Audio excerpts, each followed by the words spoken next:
श्री जगदम्बायै नमः। तृतीयस्कन्धः तृतीयोऽध्यायः। ब्रह्मोवाच विमानं तन्मनोवेगं यत्र स्थानान्तरे गतं न जलं तत्र पश्यामः विस्मिताः स्मः वयं तदा वृक्षाः सर्वफलरम्याः कोकिल आरावमण्डिताः महीमहीधराः कामं वनानि उपवनानि च नार्यश्च पुरुषाश्चैव पशवश्च सरिद्वराः वाप्यः कूपः तडागाश्च पल्वलानि च निर्जराः पुरतः नगरं रम्यं दिव्यप्राकारमण्डितं यज्ञशाला समायुक्तं नानाहर्म्यविराजितं प्रत्यभिज्ञा तदा जाता अपि अस्माकं प्रेक्ष्य तत्पुरं स्वर्गो अयमिति केन असौ निर्मितः अस्ति महा अद्भुतम्। राजानां देवसङ्काशं व्रजन्तं मृगयां वने अस्माभिः संस्थिता दृष्टा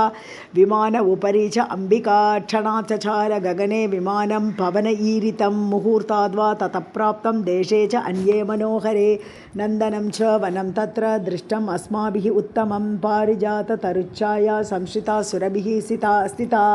चतुर्दन्तः गजः तस्याः समीपे सम् अवस्थितः अप्सरसां तत्र वृन्दानि मेनका प्रभृतीनि च क्रीडन्ति विविधैः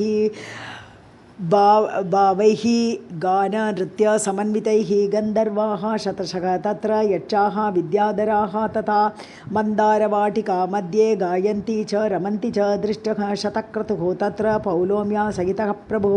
वयं तु विस्मिताः च आस्म दृष्ट्वा त्रैविष्टपं तदा यादपतिं कुबेरं च यमं सूर्यं विभावसुं विलोक्य विस्मिताः च आस्म वयं तत्र सुरान् स्थितान् तदा विनिर्गतः राजा पुरा तस्मात्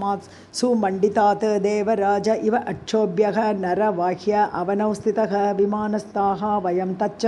चचाल तरसा गतं ब्रह्मलोकं तदा दिव्यं सर्वदेव नमस्कृतं तत्र ब्रह्माण्डम् आलोक्य विस्मितौ हरकेशवो सभायां तत्र वेदाश्च सर्वे स अङ्गाः स्वरूपिणः सागराः सरितश्चैव पर्वताः पन्नगौरगाः मामूचतुः चतुर्वक्त्र को अयं ब्रह्मा सनातनः तौ अवोचम् अहं नैव जाने सृष्टिपतिं को अहं को अयं किमर्थं वा ब्रह्मो अयं मम च ईश्वरौ क्षणादत विमानं तच्चचाल आशु मनोजवं कैलासशिखरे प्राप्तं रम्ये यक्षगणान्विते मन्दारवाटिका रम्ये क्षीरकोकिलकूजिते वीणामुरजवाद्यश्च नादिते सुखदे शिवे यदा प्राप्तं विमानं तदा एव सदनात्शुभात् निर्गतः भगवान् शम्भुः वृषारूढः त्रिलोचनः पंच आननः दशभुजः कृत सोमार्धशेखरः व्याघ्रचर्म परिधानः गजचर्म उत्तरीयकः पाष्णिरक्षौ महावीरौ गजानन षडाननौ शिवेन सह पुत्रौ द्वौ व्रजमानौ विरेजतुः नन्दिप्रभृतयः सर्वे गणपाश्च वराश्चते जयशब्दं प्रयुञ्जानाः व्रजन्ति शिवपृष्ठगाः तं वीक्ष्य शङ्करं च अन्यं विस्मिताः तत्र नारद मातृभिः संशयाविष्टः तत्र अहं न्यवसं मुने क्षणात् तस्मात् गिरेः शृङ्गाद्विमानं वातरं हसा वैकुण्ठसदनं प्राप्तं रमारमणमन्दिरम् असम्भाव्य विभूतिश्च तत्र दृष्टा मया सुत विसिस्म्ये तदा विष्णुः दृष्ट्वा तत्पुरम् उत्तमं सदन अग्रे ययौ तावत् हरिः कमललोचनः अतसी कुसुम आभासः पीतवासाश्चतुर्भुजः द्विजराज अधिरूढश्च दिव्याभरणभूषितः वीज्यमानः तदा लक्ष्म्या कामिन्या च चामरैः शुभैः तं वीक्ष्य विस्मिताः सर्वे वयं विष्णुं सनातनं परस्परं निरीक्षन्तः स्थिताः तस्मिन् वरासने ततश्चचाल तरसा विमानं वातरं हसा सुधा समुद्र संप्राप्तः मिष्टवारिमहोर्मिमान् यादोगणसमाकीर्णश्च समाकीर्णः चलद्वीची विराजितः मन्दारपारिजाताद्यैः पादपैः अतिशोभितः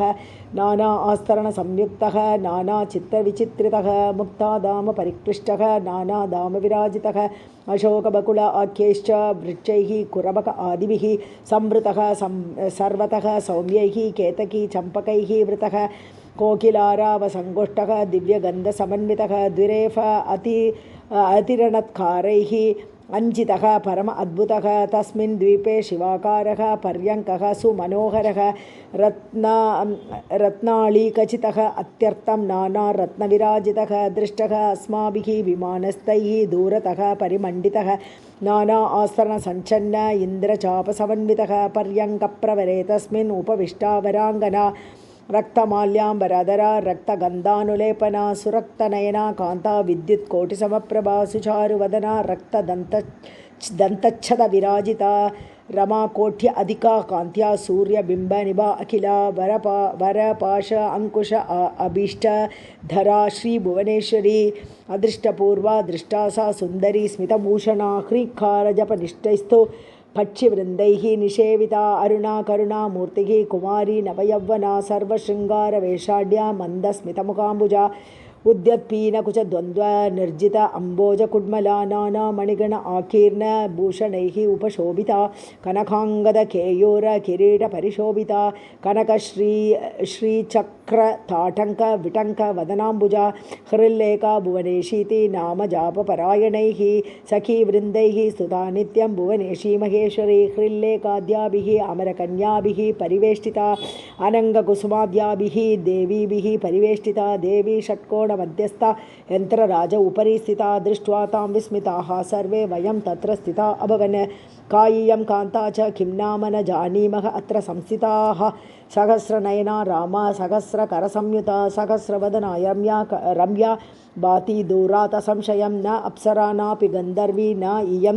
न इयं देवाङ्गना किल इति संशयमापन्नाः तत्र नारद संस्थिताः तदा असौ भगवान् विष्णुः दृष्ट्वा तां चारुहासिनी उवाच अम्बां स्वविज्ञानात् कृत्वा मनसि निश्चयं एषा भगवती देवी सर्वेषां कारणं हि नः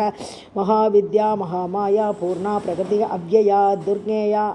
अल्पधियां देवी योगमाया दुराशया इच्छा परात्मनः कामं नित्य अनित्य स्वरूपिणी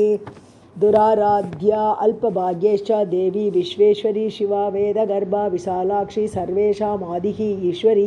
एषा संहृत्य सकलं विश्वं क्रीडति संक्षये लिङ्गानि सर्वबीजानां सर्वशरीरे निवेश्य च सर्वबीजवयैः एषा राजते साम्प्रतं सुरौ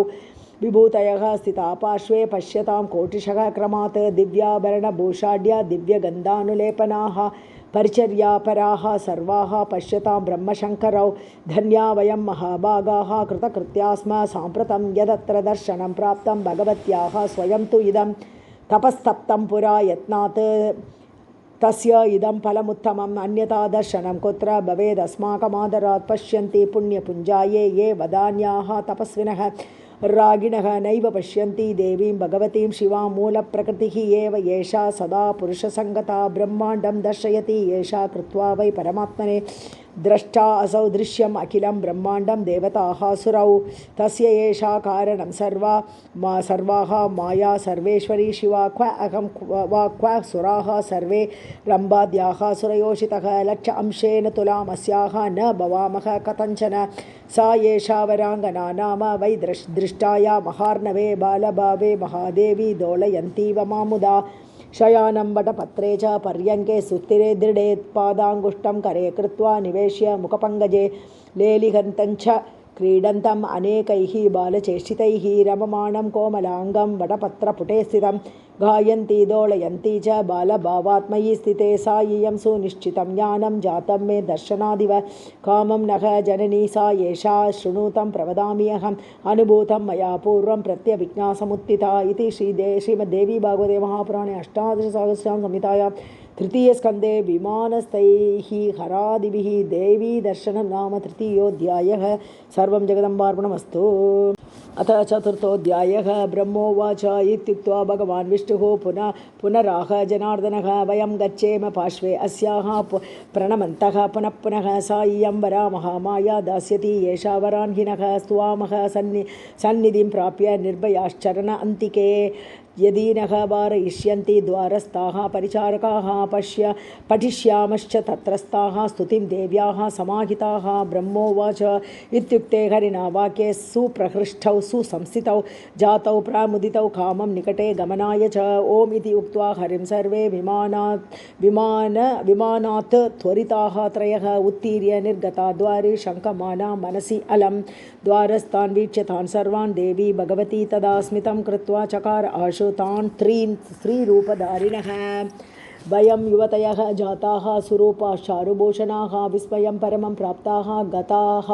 तत्सन्निधिं पुनः। सा दृष्ट्वा नः स्थितान् तत्र स्त्रीरूपान् शरण अन्तिके व्यलोकयत चारु अङ्गी प्रेम सम्पूर्णया दृशा प्रणम्यता महादेवीं पुरतः संस्थिता वयं परस्परं लोकयन्तः स्त्रीरूपाश्चारुभूषणाः पादपीठं प्रेक्षमाणा नानामणिविभूषितं सूर्यकोटिप्रतीकाशं स्थिताः तत्र वयं त्रयः। काश्चित् रक्ताम्बराः तत्र सहचर्यः सहस्रशः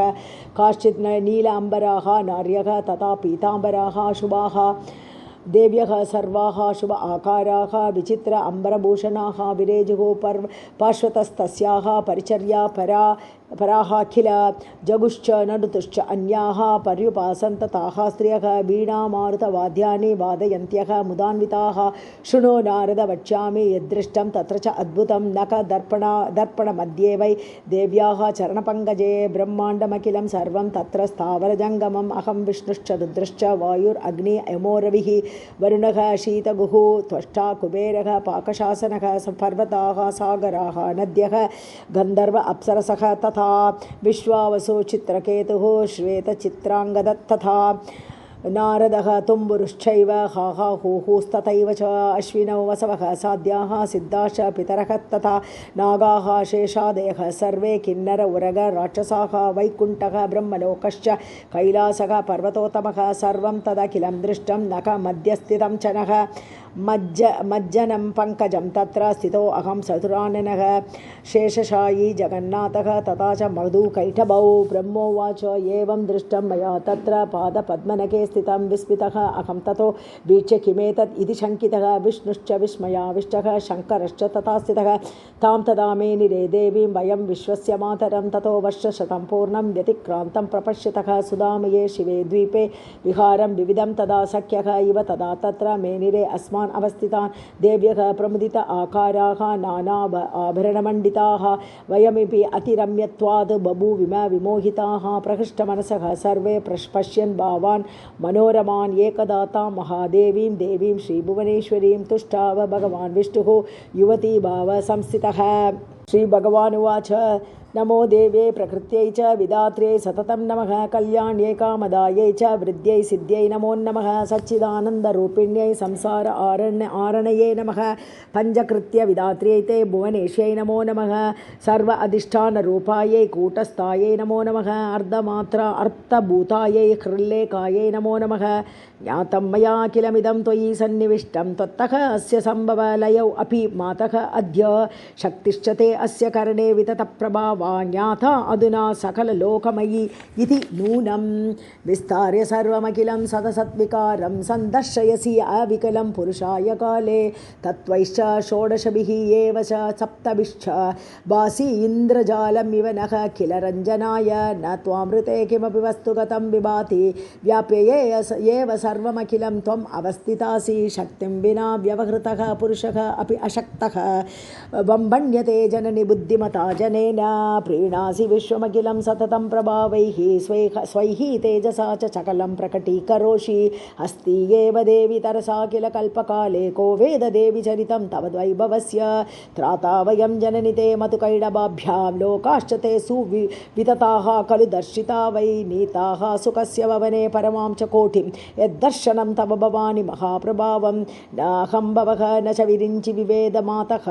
को अन्यः हि वेति चरितं तव दुर्विभाव्यम् काव्यं कानि इह सन्ति भुवनानि महाप्रभावे हि अस्मान् भवानी रचिते रचनाकलापे अस्माभिः अत्र भुवने हरिः अन्य एव दृष्टः शिवः कमलजः प्रतितप्रभावः अन्येषु देवि भुवनेषु न सन्ति किं ते किं विद्मः देवि विततं तव सुप्रभावं याचे अम्ब ते अङ्घ्रिकमलं प्रणिपत्य कामं चित्ते सदा वसतु रूपमिदं तव एतत् नामा अपि वक्त्रकुहरे सततं तवैव सन्दर्शनं तव पदाम्बुजयोः सदैव भृत्यो अयम् अस्ति सततं मयि भावनीयं त्वां स्वामिनि इति मनसा ननु चिन्तयामि एष आवयोः अविरता किल देवी भूयात् व्याप्तिः सदा एव जननी सुतयोः इव आर्ये त्वं वेत्सि सर्वमखिलं भुवनप्रपञ्चं सर्वज्ञता परिसमाप्ति नितान्तभूमिः किं पामरेण जगदम्ब निवेदनीयं यद्युक्तम् आचर भवानी तव इङ्गितं स्यात् ब्रह्मा सृजति अवति विष्णुः उमापतिश्च संहारकारकः इयं तु जने प्रसिद्धः किं सत्यमेतदपि देवि तव इच्छया वै कर्तुं क्षमावयमजे तव शक्तियुक्ताः धात्रीधराधरसुतेन जगद्बिभर्ति आधारशक्तिः अखिलं तव वै बिभर्ति सूर्यः अपि भाति वरदे प्रभयायुतस्ते त्वं सर्वमेतदखिलं विरजा बिभासि ब्रह्मा अहम् ईश्वरवरः किल ते प्रभावात्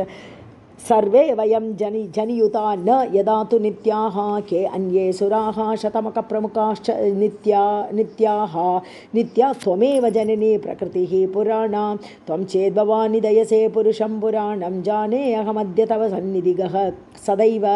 नो चेदहं विभुः अनादिः अनीहः ईशः विश्वात्मदीः इति तमप्रकृतिः सदैव विद्या त्वमेव ननु बुद्धिमतां नराणां शक्तिस्त्वमेव किल शक्तिमतां सदैव त्वं कीर्तिकान्तिकमल अमलतुष्टिरूपा मुक्तिप्रदा विरतिरेव मनुष्यलोके